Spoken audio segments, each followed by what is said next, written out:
రామ్ నారాయణ్ రామ్. మనము ఎప్పుడైనా ఏదైనా ఆలోచించినప్పుడు అది మంచిదైనా చెడ్డదైనా అది మన బుద్ధికి తెలుసు. బుద్ధే ఆ ఆలోచనను జాగృతం చేస్తుంది.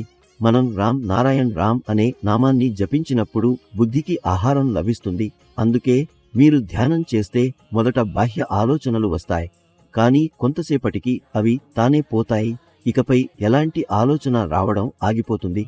మీరు పుణ్యం పొందుతారు. శరీరం ఆరోగ్యంగా మారుతుంది. మన లోపల ఉన్న అన్ని ప్రాణాలు, ఆత్మలు జాగృతమవుతాయి. అప్పుడు మీకు మళ్లీ వృద్ధాప్యం వస్తే దాదాపుగా అసంభవమే.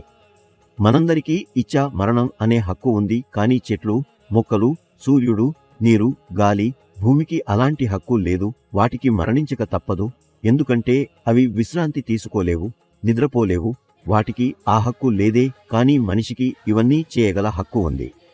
కాబట్టి మనిషి బుద్ధితో తండ్రి కుమారుడిలా జీవించాలి. ధ్యానం ఎప్పుడూ మీరు పూర్తిగా ఖాళీగా ఉన్న సమయంలో చేయాలి. నిద్ర కూడా ఎంతో అవసరం. ఒక వ్యక్తి 4 రోజులు నిద్రపోలేకపోతే అతడు పిచ్చివాడవుతాడు. మీరు ధ్యానాన్ని నిద్రపోతూ, పడుకుని, కూర్చుని మీకు ఎలా తగిలితే అలా చేయవచ్చు.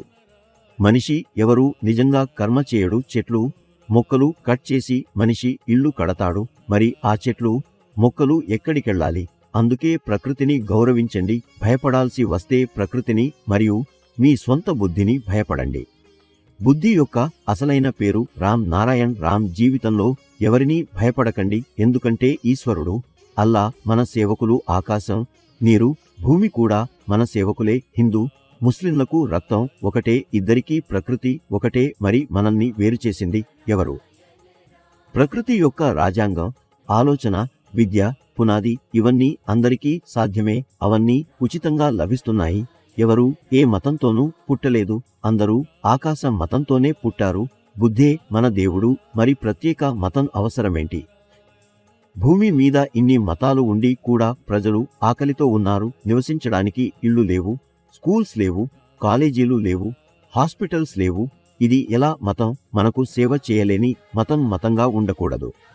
అందుకే అందరూ జాగృతం కావాలి, ధ్యానం చేయాలి. ధ్యానం వల్ల అన్ని సమస్యలు సరిచేయబడతాయి. ఇది మనందరికీ తెలుసు. ప్రకృతి మరియు మన మధ్య ఎలాంటి తేడా లేదు. ప్రకృతి ఉందంటే మనం ఉన్నాం ఆకాశంలో, మరియు ప్రకృతిలో ఉన్న ప్రతిదీ మన శరీరంలోనే ఉంది. ప్రకృతిని తీసివేస్తే ఏ మతము, జాతి, సిద్ధాంతము నిలవదు. ఈ భూమిపై ఉన్న అన్నీ ప్రకృతిచే ప్రసాదించబడ్డవే. మనం ఎల్లప్పుడూ ప్రకృతిని పూజించాలి, ఆమెను స్మరించాలి, ఆకాశానికి కృతజ్ఞత చెప్పాలి. ఎందుకంటే అది మనకు ఈ జీవితం మరియు భౌతిక వసతులను ప్రసాదించింది. ఒక విషయం అందరూ ఎప్పుడూ గుర్తుంచుకోవాలి, మనందరికీ ప్రకృతితో సంబంధం అవసరం. అలాగే మన బుద్ధి మీద నమ్మకం ఉండాలి.